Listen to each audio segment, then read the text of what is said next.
My name is Percy Jackson.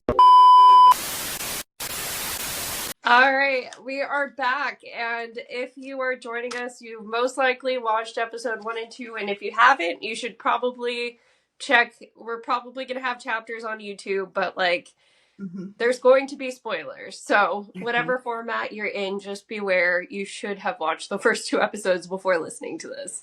Yes. To start out, and I want to start out super positive because we can get into all of the things that are different about this story, but I just don't really even want to acknowledge the people who are going to be mad that this isn't completely book accurate. This first one, just because to give everybody a visual, I'm currently reading Sea of Monsters with William. We are starting the chapter where the chariot race happens, and that is nearly a third of the book that they've covered within, it's going to definitely be a third of the book by the time we get to where we are in the show.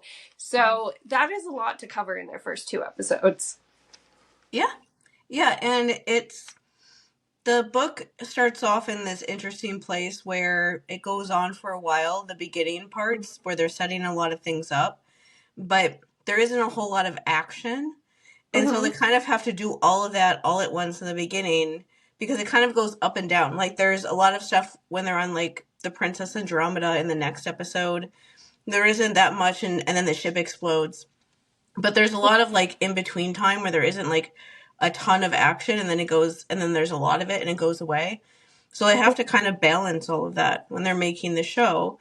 And honestly, at this point, I feel like the people that are saying that kind of stuff, they're kind of like a joke within themselves. In general, so I feel like we almost have to defend ourselves as people who vehemently hated the movies. Why the fuck is there a roller coaster? What the fuck is Luke surfing? And it's not necessarily that the movies weren't book accurate. That was our thing. It's that when you make changes in an adaptation, they need to make sense, and they need to, they need to have a reason. And it's kind of easy to see the reasons when you're really thinking about it with this one. Yeah, we've done an entire video about what makes a good adaptation before. And the main thing, just to sum that whole video up really, is you can change things. That's fine because you're adapting something from a different medium into something else.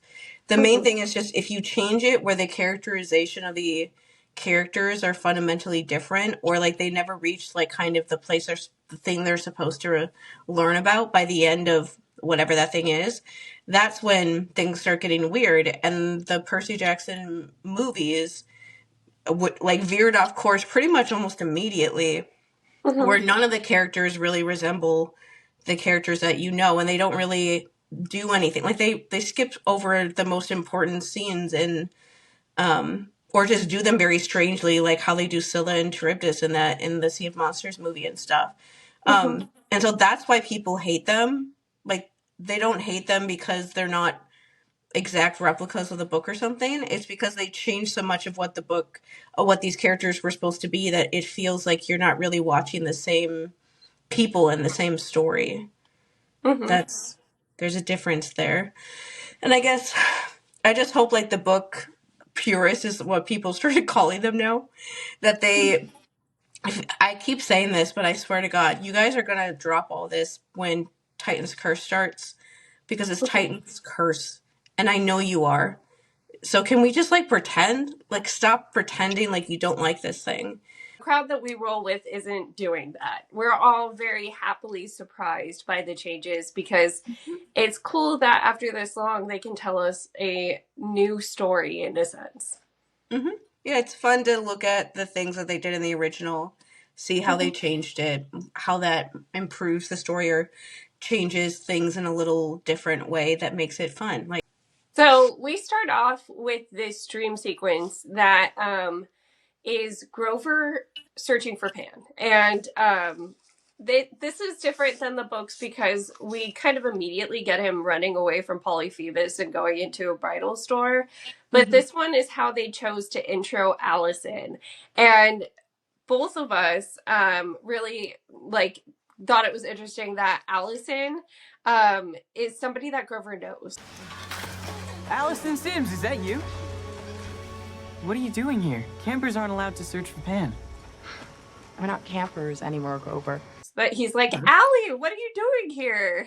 Yeah, and she's all angsty, like, we're not campers anymore. Yeah, her vibes were so off. She was giving. So I'm also currently watching The Walking Dead. She was giving the vibe of somebody from like The Saviors or something. Like, yeah. I thought that was interesting because Grover is Grover. He's just being a sweetheart, and it's like, oh my God, what are you doing here? Are you? And of course, him being like, are you trying to find Pan too? And because he knows that's why he's there. He doesn't know about the Golden Fleece quite yet. But he's like, are you? Why would you be here? And her and like her other like lackeys or whatever mention Luke, and he's just like, why would you be on Luke's side? Like, what do you mean? And he's just like asking questions, and they're like, we're gonna kill you now. And he's like, what if I just leave instead? Yep. Yeah. So he asked, like, are you part of Luke's rebellion? Which that's interesting that he also put it in a way where it's not like, are you guys killers? He's still like kind of being positive. I also like him thinking that they're searching for Pan, and even once he finds out that they're with Luke, being like, wait, what does Luke want with Pan? Yeah. Not realizing. So one of the details that was pretty cool that they put in, we see Grover finding his reed pipes on a skeleton, and he sprays it with hand sanitizer. But when Allison sees the reed pipes in his hand, she notices this piece of wool coming off of them. And it's from the Golden Fleece, which, like, it kind of suggests this satyr made it to Polyphemus's island, then left and got stranded wherever Grover's supposed to be in this jungly place. Yeah, he got all the way there, got close enough to like touch the fleece, and then it went away, and then somehow got caught and died. I liked the allusions to all of Polyphemus's what are they called? Polyphemus's tricks or like traps or whatever. That that you see one of them, but just the idea that there is them. I remember in the books that was one of the things that Grover said to Percy when they were about to get there, is that there were like, beware of like the traps when you first get to the island, but they didn't really run into any of them. But this version, we're probably going to see them, because I would imagine that Clarice and Tyson at a certain point are going to run into them too, even if Percy and Annabeth don't. Yeah. But I just like that they have it set up where he has this like intricate like game almost set up to bring all of the satyrs to him somehow, so he can keep just like catching food so he doesn't go hungry. Yeah, I think this was a part of them not wanting to dumb down Polyphemus. So we learn, and I don't know if we're still supposed to believe that this sea monster that helps out Polyphemus is Scylla, but I kind of do think it is now, because we saw the Fortnite footage. Disney Plus, or not Disney Plus, Percy series account, I think, posted the kids all reacting to it. And Scylla in that looks like a giant crab with these tentacle things. That is a change from the normal mythology. I just like, and also Scylla wandering is a change too. So I'm still not convinced that it's Scylla, but I'm not sure. And it grabs Grover. So right as Allie and her group's about to capture him, he gets taken away, and we later see him get dropped off in front of Polyphemus's cave. But this all was a dream that Percy was having. And this is the scene. It came out in early interviews that Walker hurt his chin trying to do, where he falls off the bed. And then, like, more recently, in one of the press releases recently, he said they didn't even use the shot.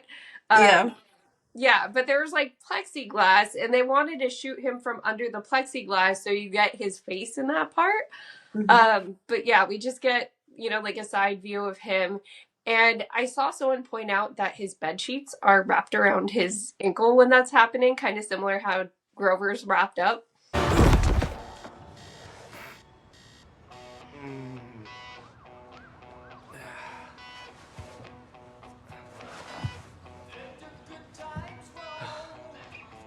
But either way, I just really liked how they introduced that and how they are doing the whole voiceover thing for Percy. I like the idea of them starting and ending every season like they did with season 1, with him doing voiceovers as like him as like the narrator of the books.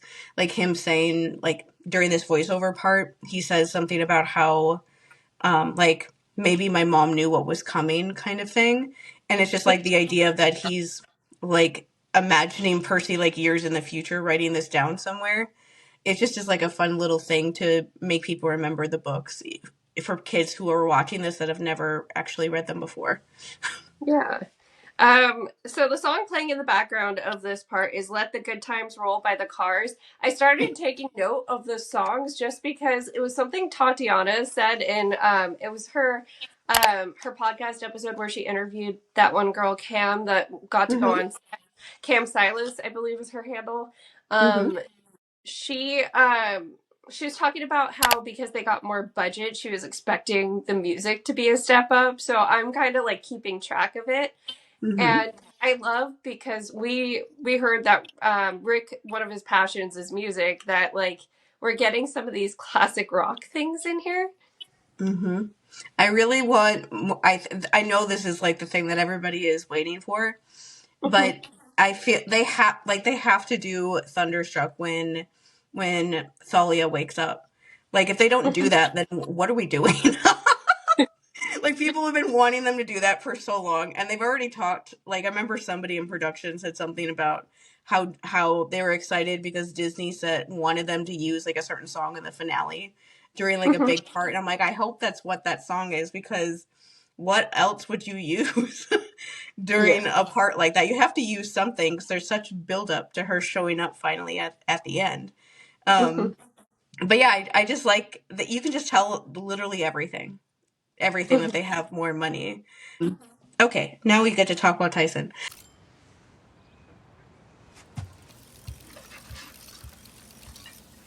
Hey, someone's up early. It's the last day of school, miracle. Hey, Tyson. This yours?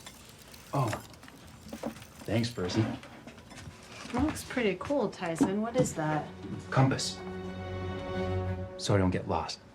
I love that we already have this thing about him that he likes to make things and tinker with things. It has like a spoon on the top and it's supposed to be a compass. So we also see that he's resourceful. He uses what's available to him.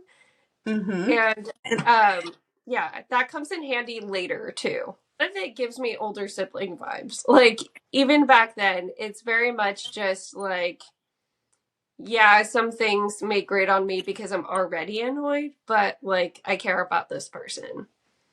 And it's not even, I don't even know what to say that he is annoyed with him. More just like, this is another complication in my life almost. I don't know what that feeling is, but it's just like different because he always goes out of his way to help Tyson. I did like how they put in the little like montage of Tyson getting like bullied at school. I had high school flashbacks when they showed Tyson like falling over in the hallway, because that happened to me when I was in high school, and everyone did exactly that. Like the one friend that I had that was with me just kind of like tried to help me up but also was embarrassed, but literally everyone in the hallway just like walking around just laughed and then like just like kept going, and I was like, oh, this is great. So when he fell over like that, I was like, oh, I remember doing this. Is this just like a thing a lot of us do that get bullied a lot? But either way, just like the little thing of showing how the kids at school don't like him, that Percy's his only friend, and even though Tyson's asking him for stuff all the time at school, he very obviously never tells him no. Because if he did, he wouldn't be asking. And I saw somebody make the connection that hurt my little tiny soul on TikTok, that the reason why Tyson turns the lights on when he's in that class is because he's scared of the dark. Percy. And I was like, oh no, I didn't think of that. baby. I was like, Yeah. sweetheart, I love you so much. And so But either way, I really like this beginning part with Tyson because you are right that it's like a older sibling kind of thing, because I am an older sibling. It's like a mix of, I don't even know what to call it, because I say that I am an older sibling, and so I know this sort of feeling, I guess. But I also have had times where people have felt that way about me. And so I can identify with both people in like Percy and Tyson in both roles. Like my sister my sister growing up would like literally fight anyone if she could who was mean to me. Like she would yell at me all the time, yes, but even when I was in my 20s, she would like pick fights with my friends when they were being mean to me. My friends were being mean to me. They were being horrible, and she would just be like, "Why are you talking to my sister that way?" To be like serious for a second, when I told her about all the stuff with my dad, her initial reaction was that she was like, "Why did he do that to you when you're the nice one?"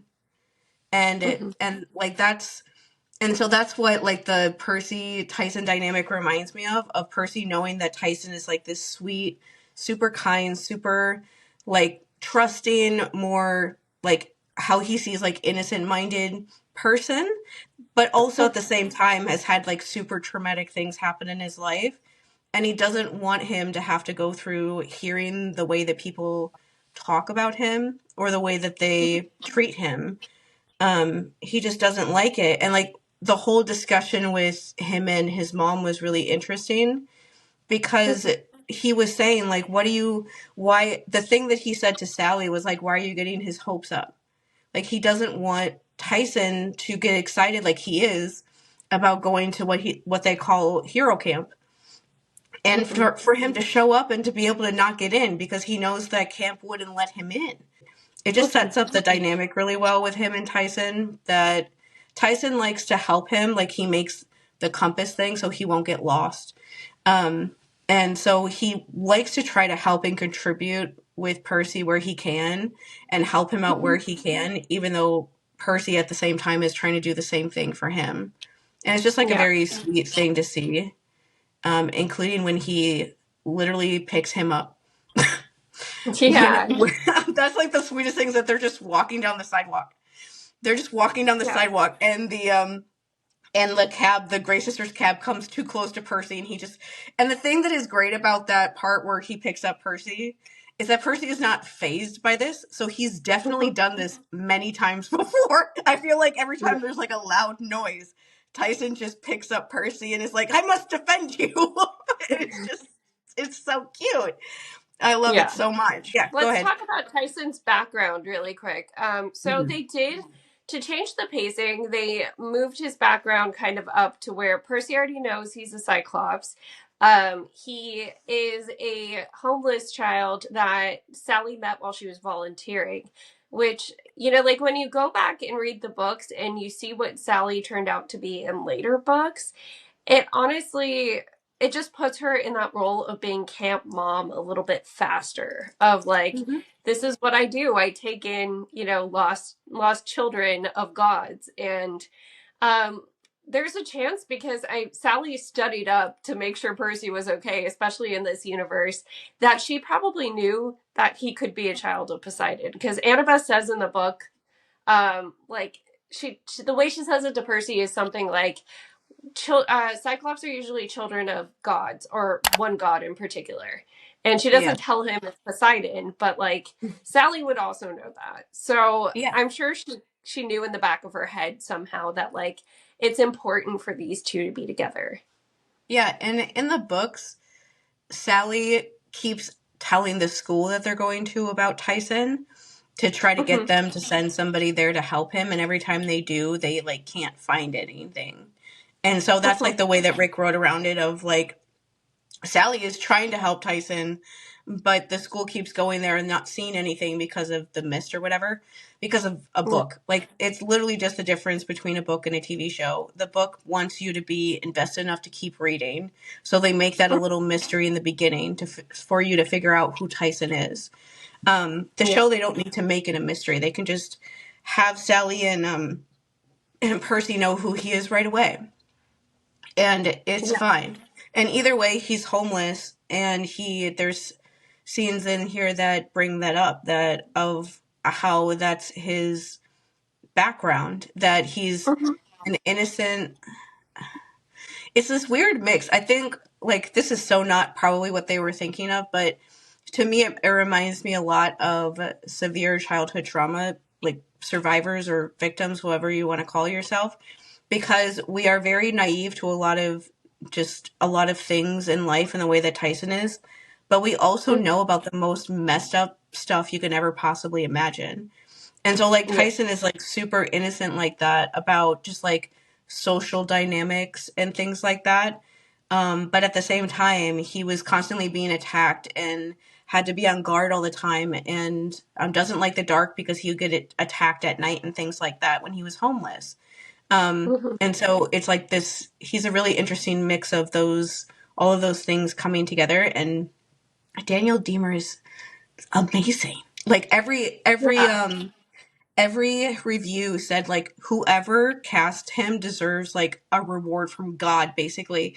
And after watching these, I very much understand why they said that, because playing a character like Tyson the way that he does is not easy to balance all those different things and not make him like a caricature, or just like how the horrendous movie made him, for some reason, a Rastafarian, but also like a joke. Like, I hated Percy in the second movie, in the Sea of Monsters movie, because he was so mean to Tyson. He was like, they would just make fun of him and pick on him, and I just wanted Tyson to get away from him. Tyson in those movies was fine, besides the fact that they made his hair weird, but like, he was still great, but I didn't want him to be doing any of those things, because those people didn't deserve him doing those things for him. But in this instance, it's much better, and it's not easy to balance all of those things as an actor without kind of making it too much one way or the other.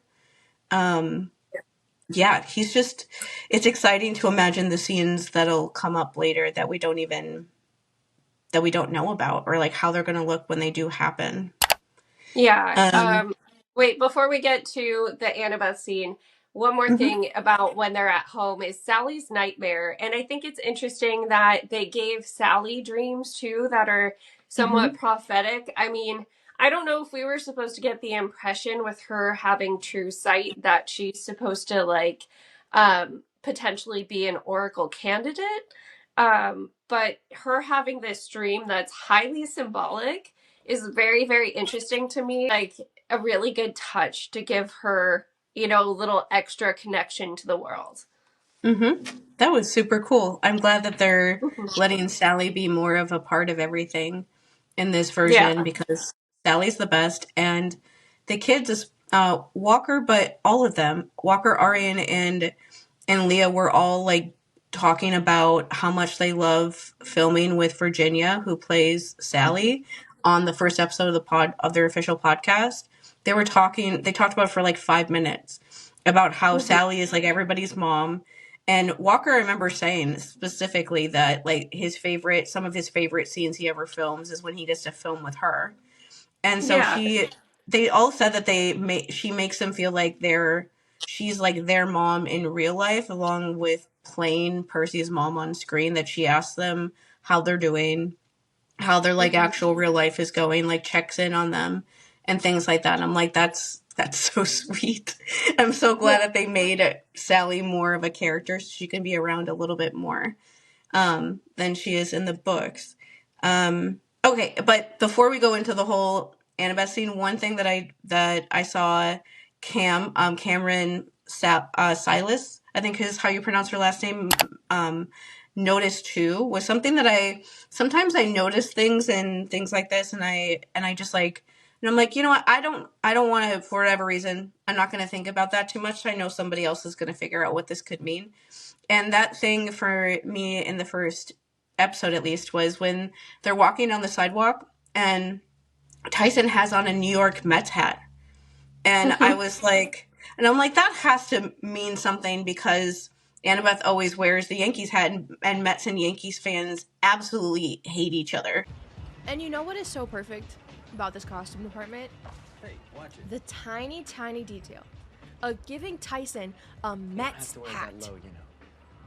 The mist so that protects when people from seeing monsters. Annabeth meets him for the first time, not only does she already hate him because he's a Cyclops, he's also wearing a Mets hat, and she has a New York Yankees hat. It's just good. It's just good stuff. I thought one thing overall in these first two episodes that I thought were interesting is that Annabeth doesn't really have the time to like be mean like to Tyson the way that she's probably going to be in the next two episodes, especially the next one this coming Wednesday. But you get like little hints that things are there so that when that does become more of a problem, probably in the next episode, you have like a little bit of build up to it, but you don't really know what it means. Because there's just little things like that throughout these episodes that tell you that like she doesn't like him kind of, but it doesn't, because there's all this other stuff going on. They just don't have time to, she literally doesn't have time to like focus on how much she doesn't like him. Because there's other things going on instead. But either way, then we get into the scene with Annabeth where Tyson does the Poseidon child thing of wanting to fight her and then realizing that he actually loves her instead. And which is just that I'm a Poseidon child. I say that's just how we are. Like, who are you? Never mind. Never mind. I'm going to drop all my anger now that I realize that my best friend actually loves you. So that means that I love you too. Yeah. And so this is where we get a little hint of that innocence. So Daniel Deemer said it in the post-show podcast that the childlike thing about Tyson that they tried to put into his character was more the curiosity that like goes along with innocence.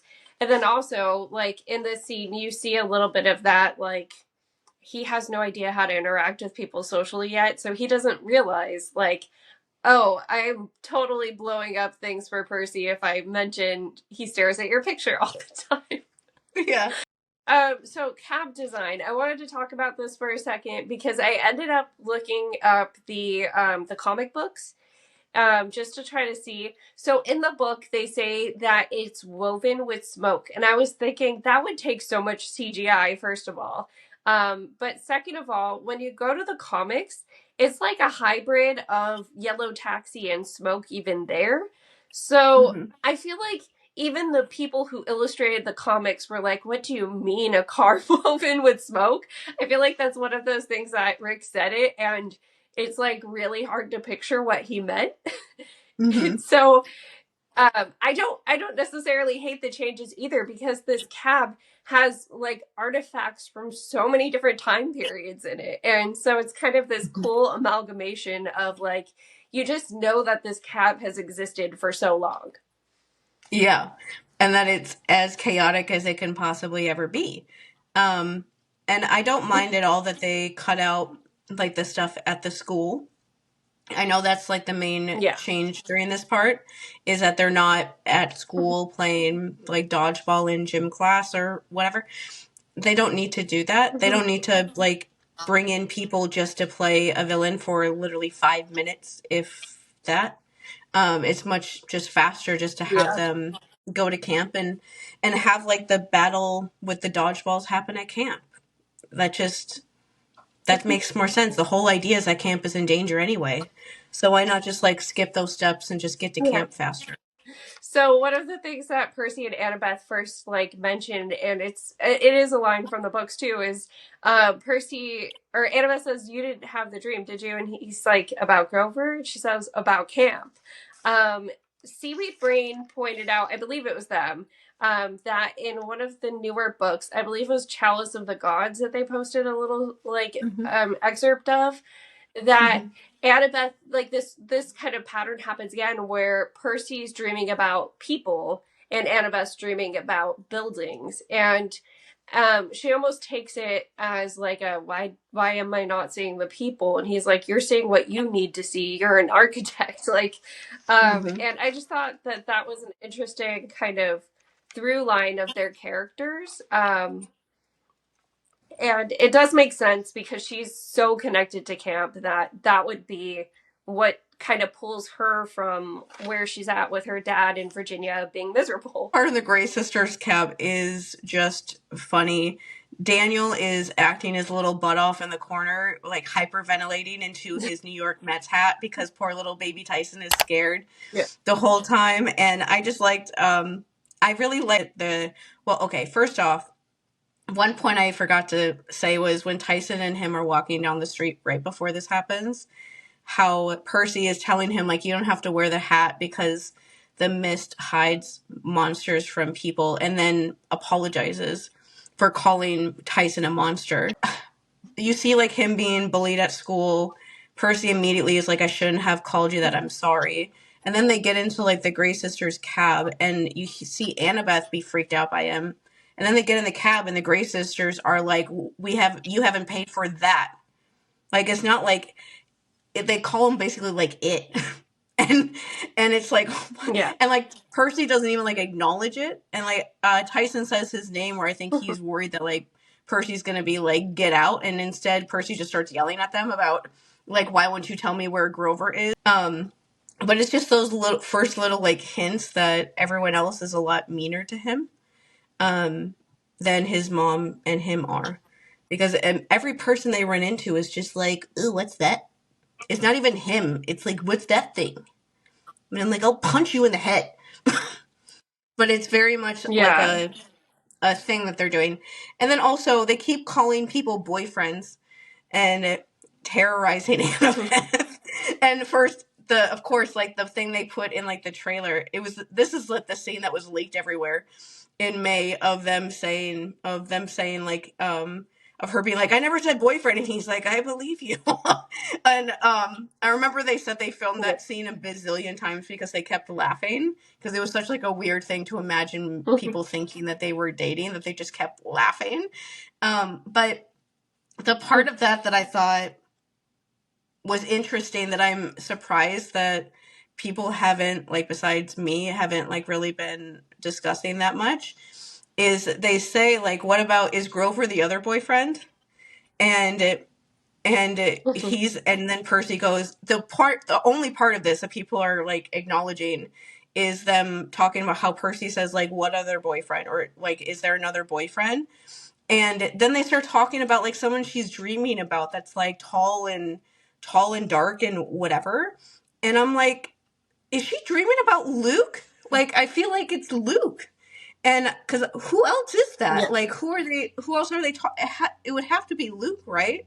I don't know who else it would be, unless it's, like, the only options I can think of is dreaming about, like, Percy in the future or something. But I feel like just because of these episodes are setting up the storyline of this season, I feel like it's Luke. And I'm like, are they actually gonna, like, give us hints about Luke being a fucking creep? Like, that's not something that I thought that Disney would ever do, but that makes me think that maybe they will at like towards the end of this season, or who knows, maybe even the next episode when they show him talking to her. But either way, I was like, that's interesting. He's the only person I can think of who that would be, that it's not Percy, but it's somebody else. Either way, that was funny. And it was just, like, a fun way. I definitely like that version better than the movies. Better than how the movies did it. The movies did it in such a weird... They, like, took it when they were leaving. I remember that was, like, the first thing that made me realize that the Sea of Monsters movie was, like... So I didn't understand what was going on, because I saw, like, the clip on YouTube of the Grey Sisters, and Grover was there when they were, like, getting into the cab, and I was like, why would they need the Grey Sisters if Grover is here? Like, why is Grover at camp? Why are they doing anything if Grover's at camp? And I was like, oh god, no. Okay.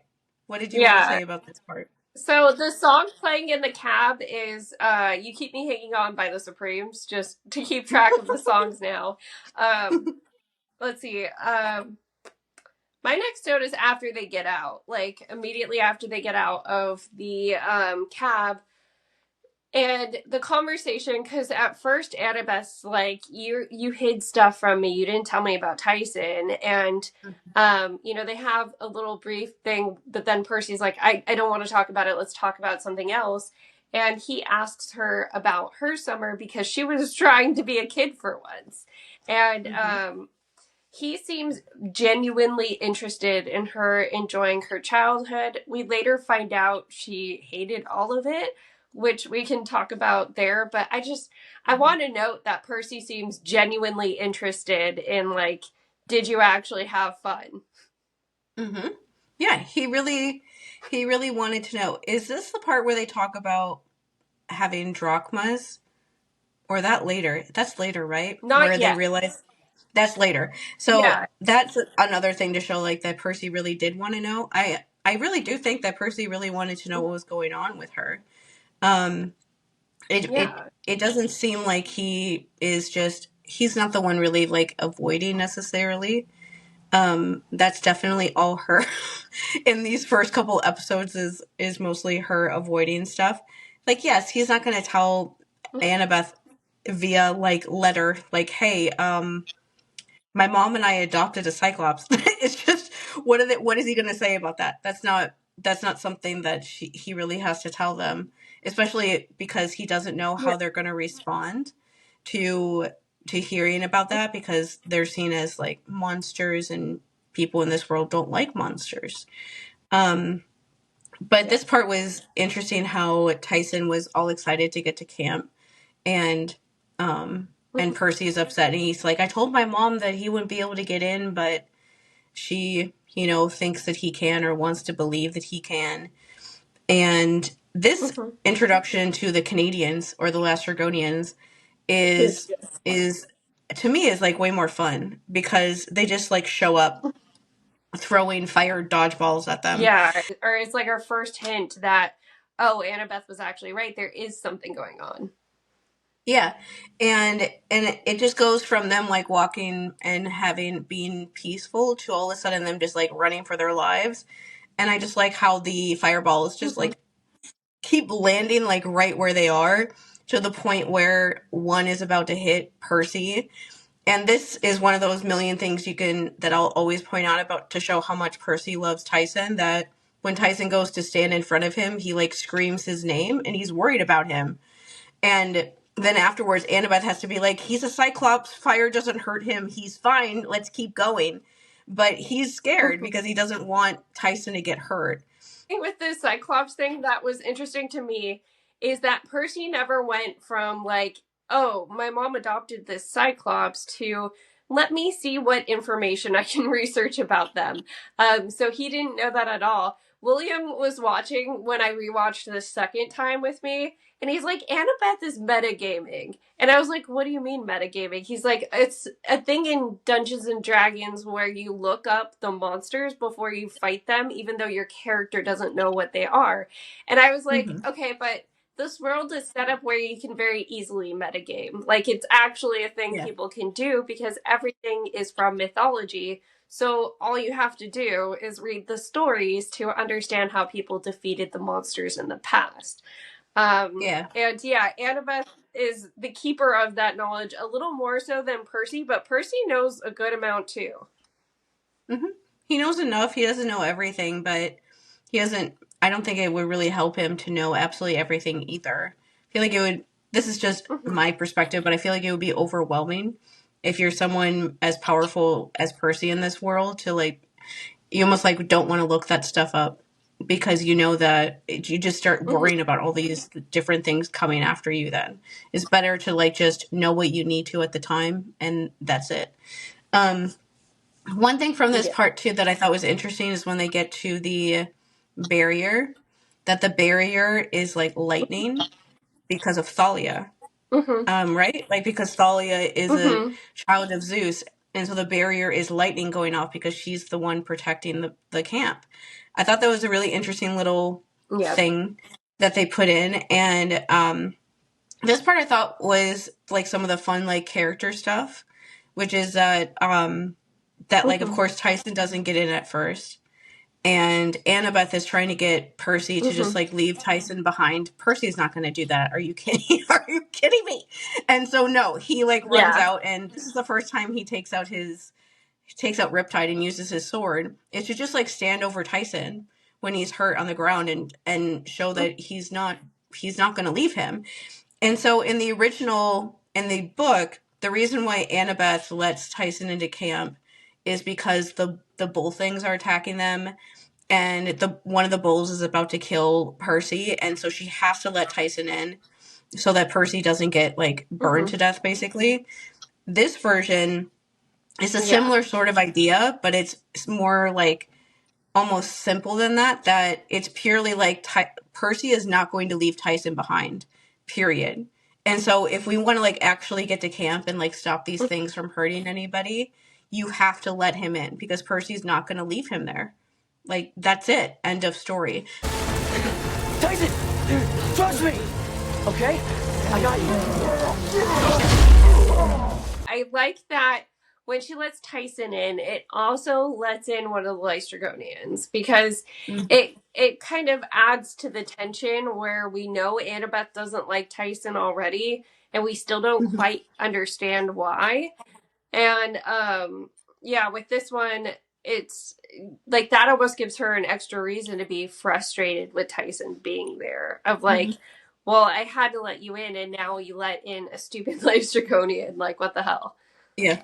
Yeah, and the thing with Tyson going in that I also liked for Tyson's characterization is that when Percy is telling him to come in, Percy is convincing him to come in. He's like, trust me, like you will be okay.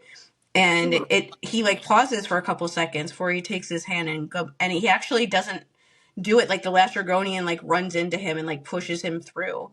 But it just shows that Tyson is aware that he knows that people at camp will be afraid of him or won't like him.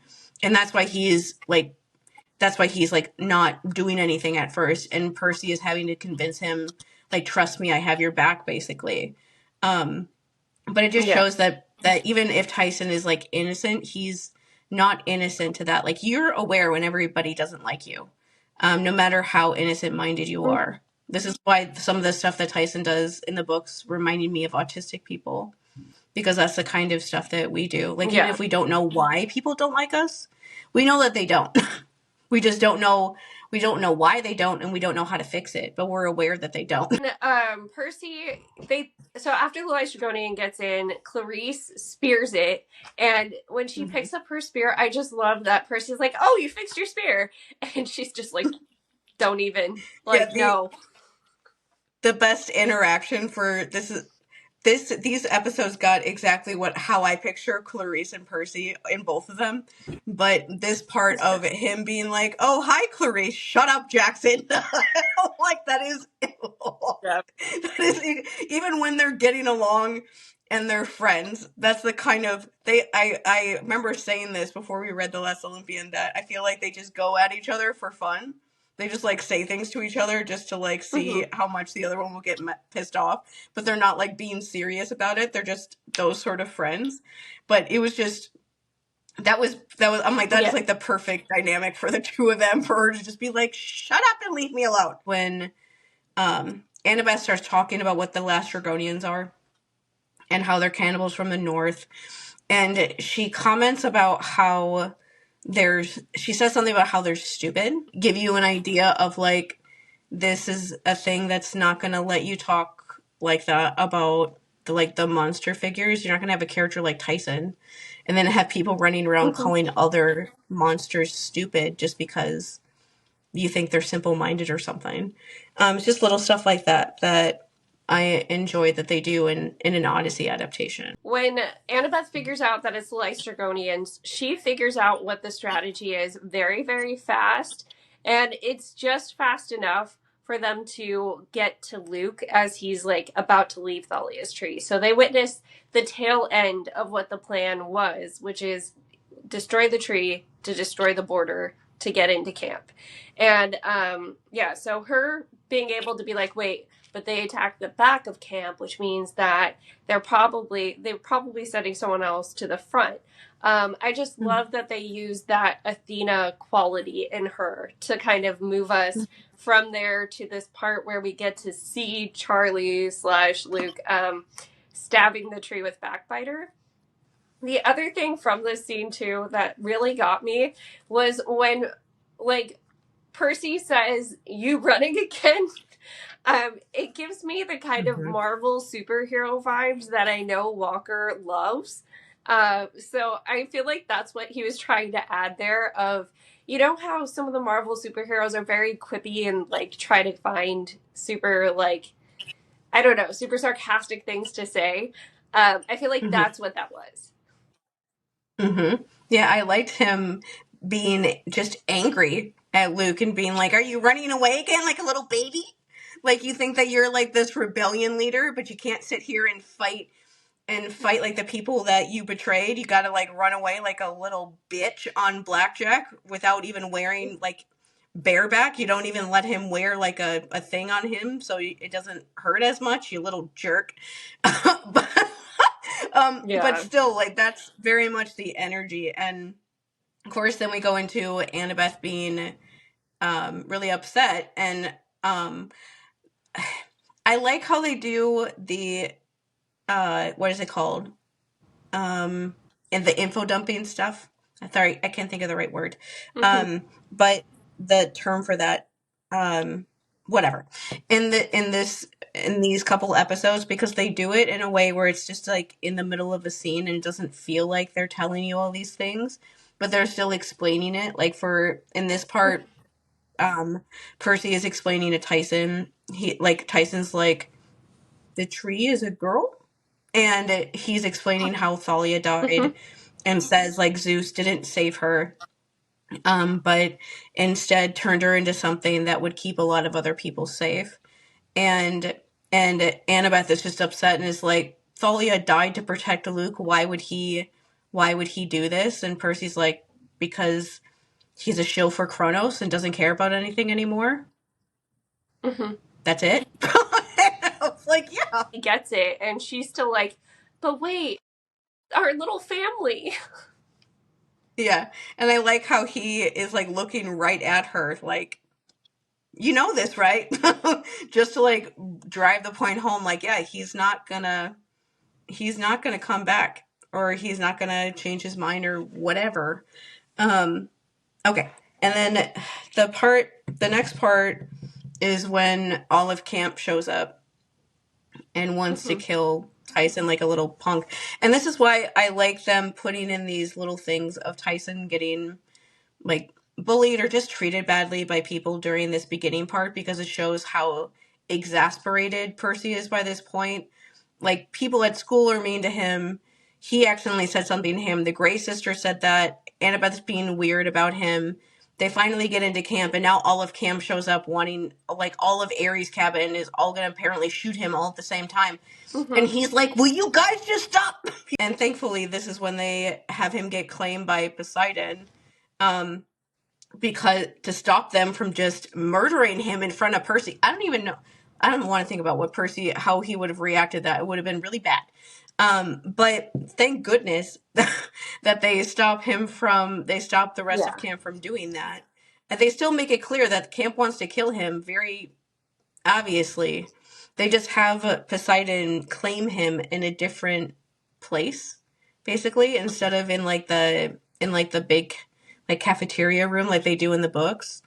They instead have it be here. So the threat of killing Tyson isn't explicit in the books. That's the difference, is that so the way Tantalus puts it, because where it happens is, like, as you're starting to say, at dinner.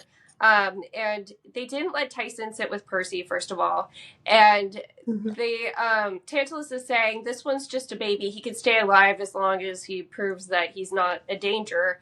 But where are we going to put him? Who wants him? And everybody's like trying not to make eye contact. Like, don't put him in our cabin. And that's when Poseidon claims him. It's still Poseidon saving him from a situation that would have been terrible, because even though they weren't like, let's kill him immediately, do we really think Tyson would have done well in any other cabin? Like, probably not. He would have been terrified.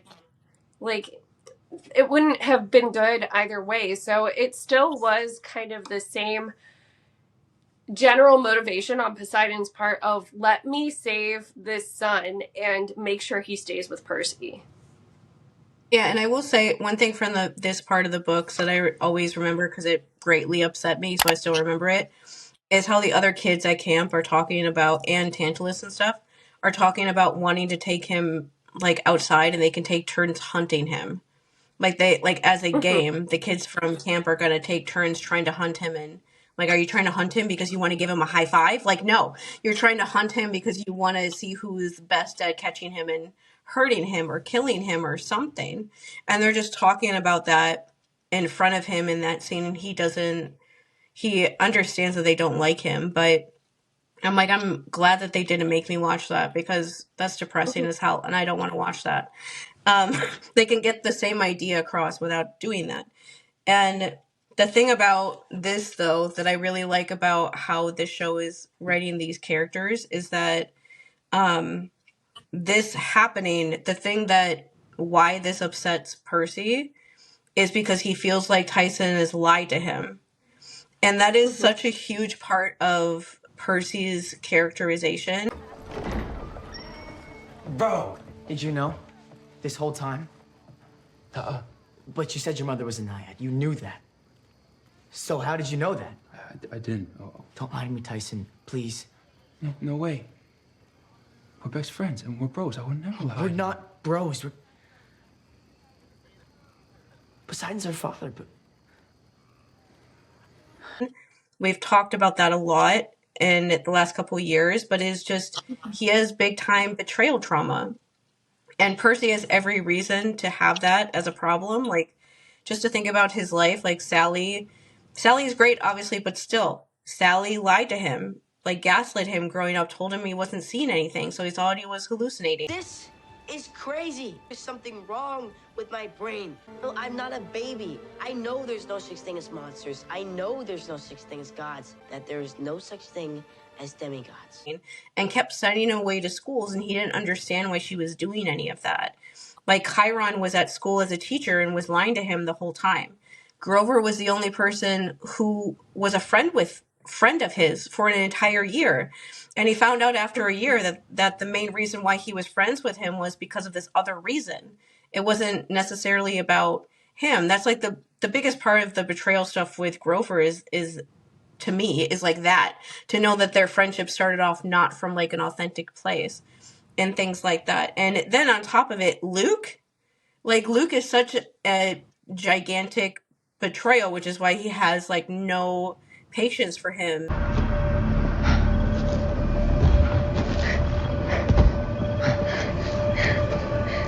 This is one of those things with Luke that I don't think people just like to think about, but Luke befriended Percy for all those weeks when they first got to camp and made him seem like he was a nice guy so that he could kill him. That was the only reason why he was being nice to him. He didn't actually care about Percy.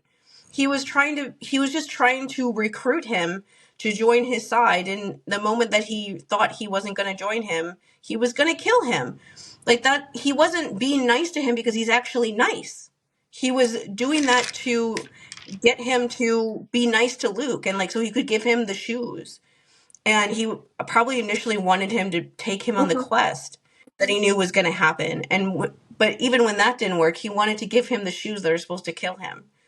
And so all of that stuff is like, Percy is really tired of people keeping secrets from him. And this is something I greatly like self-identify with, because that is something that happens so much and you're just so sick of it. And especially when everyone who does it is like, oh, I'm just trying to protect you from something. And it's like, stop it.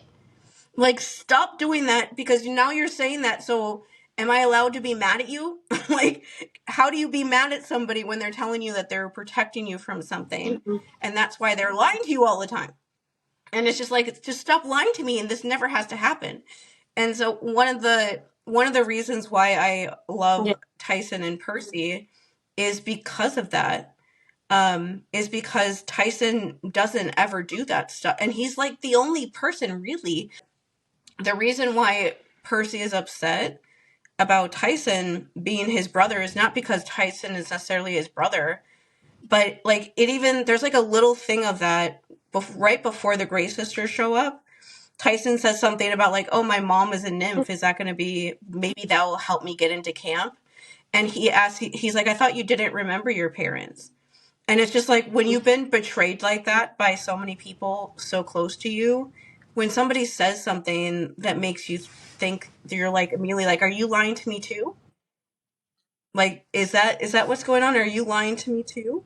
And that's very much like where Percy's head goes immediately. I think Dionysus has a right to judge anything that Poseidon is doing, considering that he got in trouble for the same kind of stuff. What Dionysus represents, he's basically the god of frat parties. Like, there's, he inspires it, he does it. Like, the idea of being in total, alcoholic euphoria, kind of, that he represents, it lends itself to that pretty easily. So he has no room to stand on.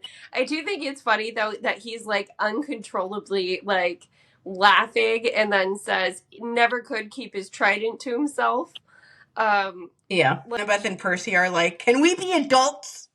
Like, we're the children, but can you be an adult for a second and like focus? Like, can you guys focus for a second? Camp is gonna die soon. Can you maybe like let us figure that out so we can fix this? Yeah. And this whole interaction made me so happy with how they're depicting Percy, that one of my favorite lines from this part that I was like, this is why I am like Percy, because I can literally like hear myself like I'm saying things like this before, or like saying this to other people, or just especially about this sort of thing of when I forget which one of them says like, oh, Chiron isn't here anymore because he's Kronos' son, so he's not allowed to be here. And Percy's like, it's just that's a stupid reason. Oh. Zeus is also a son of Kronos. Why doesn't he just brood himself? My interpretation of that in my head, like, unless they like actually have Zeus like say this, because we know Zeus shows up somewhere this season because they announced that they recast him for this season, so maybe he will say this, probably not, but in my head, yeah, Zeus kicked Chiron out of camp because they are blaming him for Luke, and they have to blame somebody that isn't them for Luke. And so instead they're blaming Chiron. They're like, you're supposed to watch these kids, not let one of them become a rebellion leader or whatever, because it is extremely stupid to be like, you can't be here because you're the son of Kronos. Meanwhile, every other god is also his son too, or daughter. Shut up. Like, Tantalus being like, I don't like your tone. I don't care. Well, this like interaction between Dionysus and Tantalus, we get like Dionysus is still fucking with Tantalus, and he eats some popcorn in front of him, just like starts chowing down, and then like, oh, sorry, like he didn't do that on purpose. We all know he did. Yes, he absolutely did. And just like the camera look of Tantalus looking at him from like the side, and he was just so annoyed. Like, it's like, either way, I also wanted to point out just Tantalus doing just like abuse tactics of when he first sees Percy, he knows who he is, and he's like, oh, I've heard of you before, and Percy's like, who are you? And then he introduces himself and stuff, but it's just a clear thing that Tantalus is he's threatened by Percy because he knows that Percy is powerful. A lot of the other kids at camp respect him, and so he can't really control him like that. His whole thing is that he doesn't like the gods. Like, every godlike person or people in that world must have heard about how he sent the gods Medusa's head, and among the other things that he did in the first season. And so it's he's obviously scared of him, so he just banishes him to his cabin, which is something that doesn't happen in the books. And so he's just like, yeah, you're dangerous because I can't control you, so instead I'm just going to keep you in your cabin where you're not allowed to leave. That is such an abuse, like, tactic thing that people like that do, where they just don't let you leave or go anywhere or do anything. And I was like, oh, that's interesting to see him like playing that game of isolating Percy from everybody else, expecting that to actually work. Which obviously it doesn't really. But he tries. the part of this that I liked in the next scene is when they show him being escorted to his cabin, and it shows like the general thing of what's going on with Percy during this and what goes on with him whenever he's at camp, really, from this point on, is that he feels very singled out. He walks by all the other cabins outside, like talking and laughing and having fun, and he only ever has Tyson in his cabin with him just to start. But even so, everyone is looking at him. Like, you hear like the extras being like, "Is that Percy?" and things like that. But he's being escorted by like these ridiculous guards and stuff. And yeah, and Clarice sees him and calls him a loser, and it's just, he is being like banished to his cabin where he can't talk to anybody else. And it's just, everyone is watching him as he's walking through. That's just I remember times like that growing up, especially at the age that Percy's here, like middle school age. That just really sucks. And it just kind of sets up him being in this position right away. Besides the scene with Grover, I felt like these were like the most important scenes character-wise in this episode, because these two parts with Percy and then with Annabeth are, it's literally, they're like trauma responses, like causing, or like trauma problems, causing problems in their lives. Because basically this next scene after he gets to his cabin, Tyson is in there, and we know because of somebody, I don't even know who put up that video out. I think it was like a journalist influencer type person who went to the set. They put out a video where they told each person in the cast to do like a different trend from TikTok. So all the videos are like super, it was funny. But anyway, in the video, they asked Daniel to do like a fit check, and he's like, I'm Tyson. I'm wearing one of Percy's shirts that I stole in his cabin when I got there. Fit check. We got Tim's, I believe. I've got Percy's t-shirt. I stole it from his room. I got a blue long sleeve shirt. I don't know where it's from, but it's beautiful. And I was like, they didn't even give him a shirt? Like, they didn't give him he had to... He had to steal one from Percy because they didn't even give him I didn't even, like, I knew that the shirt was too small, but I just thought it was too small because they didn't make one big enough for Cyclops, because Daniel is like 6'3" or something like that. It never occurred to me that it's so small because he's having to wear Percy's, because they won't even give him a shirt to wear. Anyway. One of the things when they're in their cabin by themselves that like really hit me hard was Tyson. Well, Percy at first is like frustrated. He's like, I don't get what's happening. Like, you know, that's where his frustration is. Yeah. But then he says, I'm just not sure what it means. And then Tyson says, it means that I'm not alone. Yes. And that's what snaps Percy out of his little rant mode, where he's like, oh, wow, you're feeling something right now. I need to like switch gears. And that's when they're interrupted by Annabeth. So she actually, like, when he turns her down, it's because she caught him at such a bad moment where he's like, wait, Tyson's actually really upset. I need to fix this.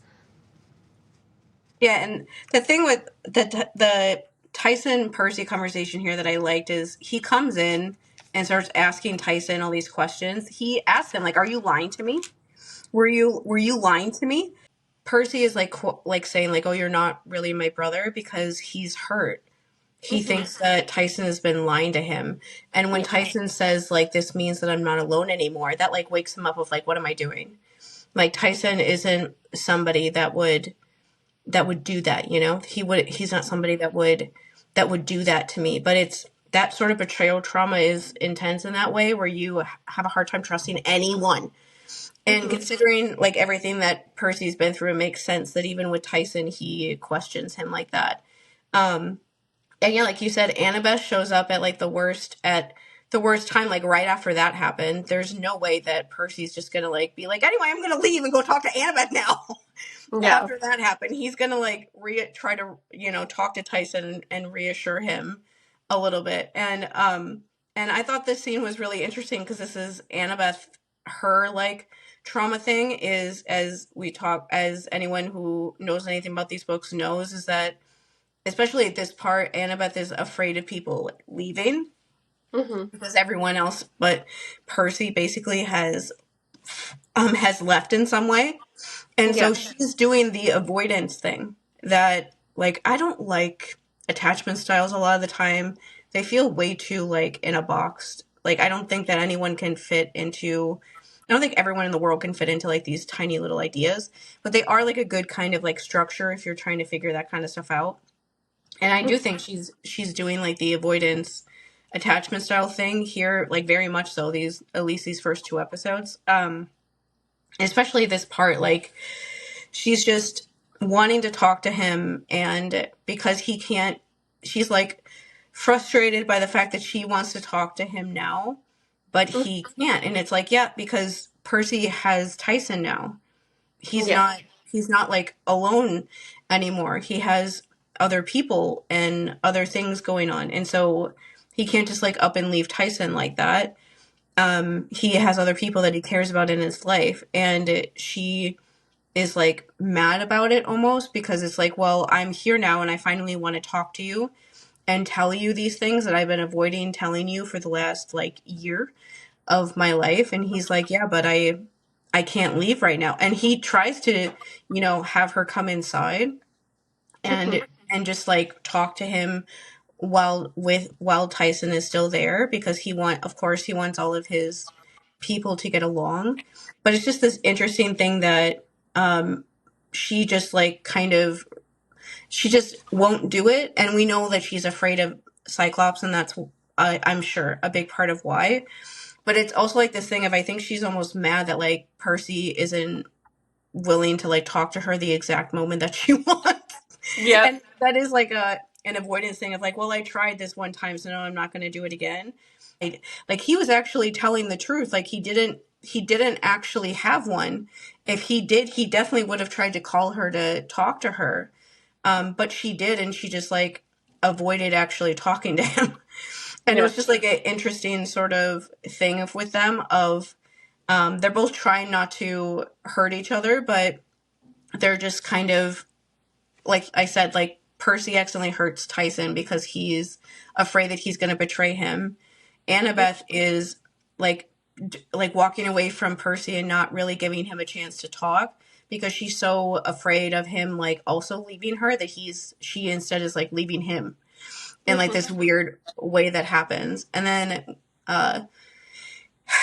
he goes back inside the cabin, and this is when we get like the super sad scene of Tyson's that everybody makes videos of, that makes everybody emotional, where the line of like sleep means that you're safe just like would not leave my mind for like the day after I watched this, because I was like, wow, that's why I had horrible insomnia until 2 years ago because I didn't feel safe all that time. And so it was just one of those little lines that I'm like, yeah, that is how it is. You don't sleep if you don't feel like you're safe where you are.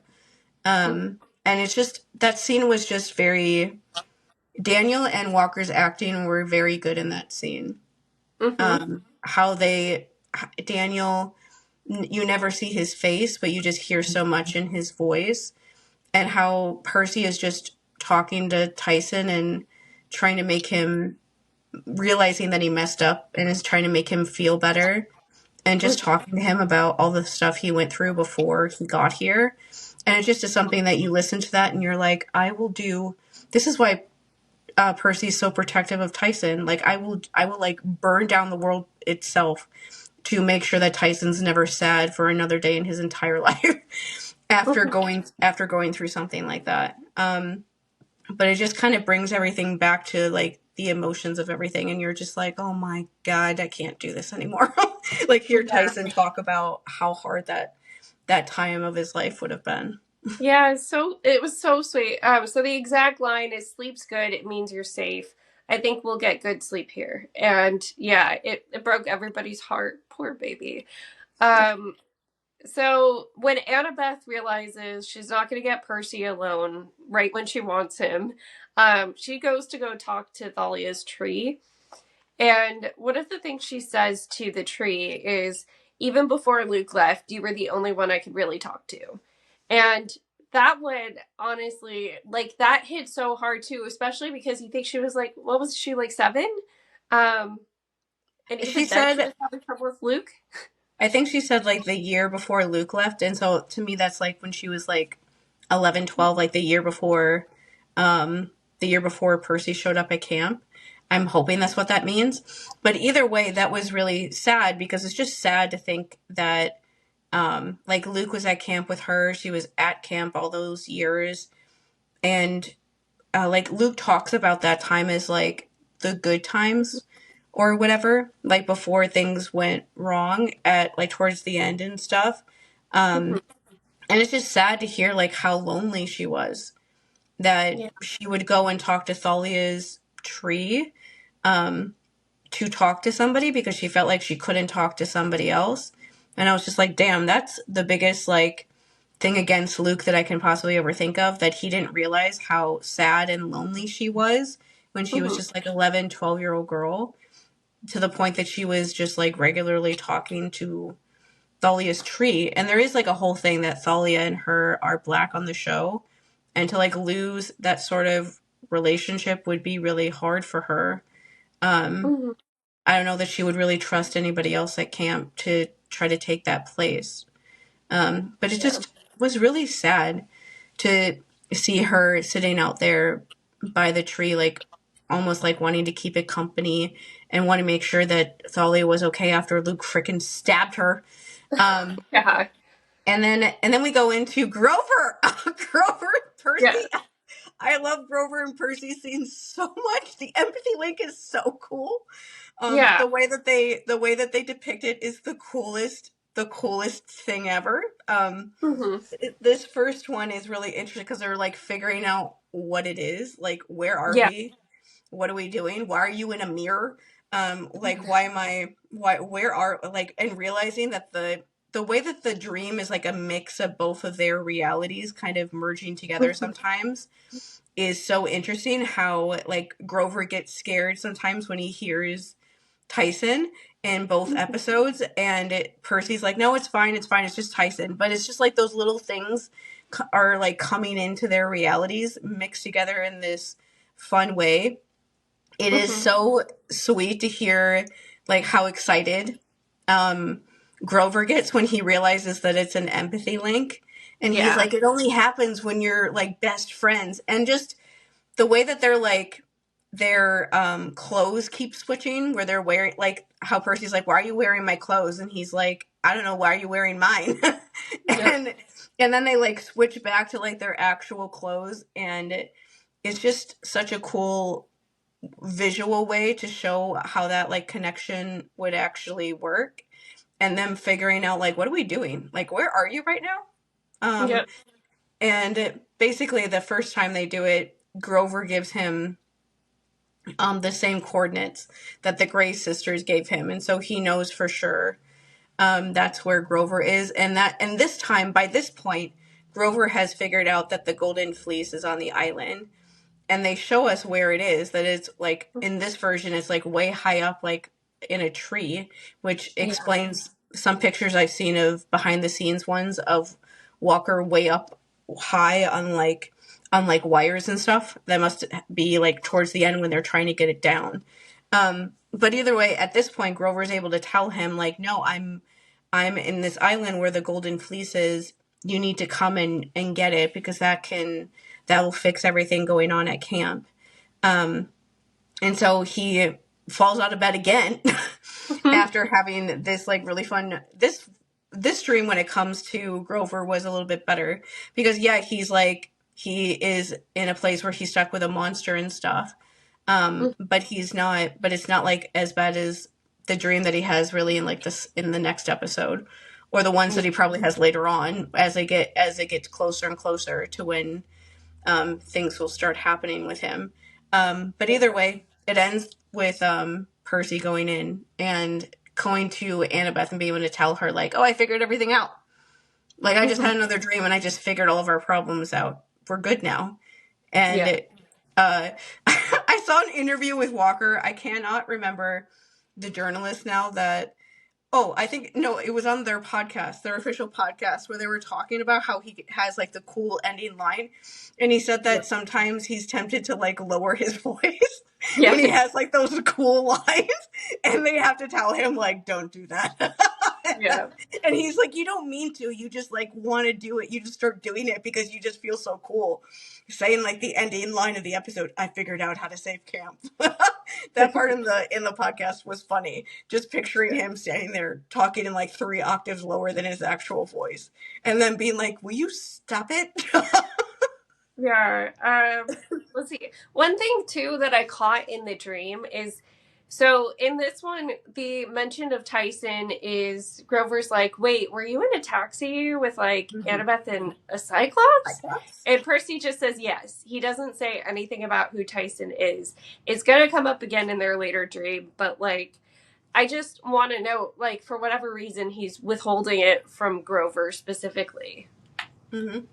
The way I kind of interpret that is, I feel like he's afraid of what Grover will think of Tyson because other people don't like him, and so he doesn't want to tell Grover that Tyson is his brother and all this stuff in case he's upset or scared of him or something. That seems like what it is of like, never mind. I'm not even going to go there. Let's just like talk about whatever the heck is going on right now. In this fantastical dream sequence. We're going to be uploading a little bit closer to when the episodes come out, but we're going to keep doing our analysis thing along with short form, so it may not be as timely as some of the other people that do it, but we're trying our best. Yeah, that's just not our style. Like, I don't know how people get stuff up like the day after. I have to like think about it for like 2 days before I even know how I fully feel and what I even want to say. That's just, we need time to actually like think about everything. And I'm going to try to get it up like the next day or something, because it doesn't take too long editing wise to do that kind of thing with this stuff. But that's basically what we're going to do now. If there's things that we feel like we need to talk about, we'll record on our usual day on Mondays too, but just kind of keep it open just in case something comes up or whatever.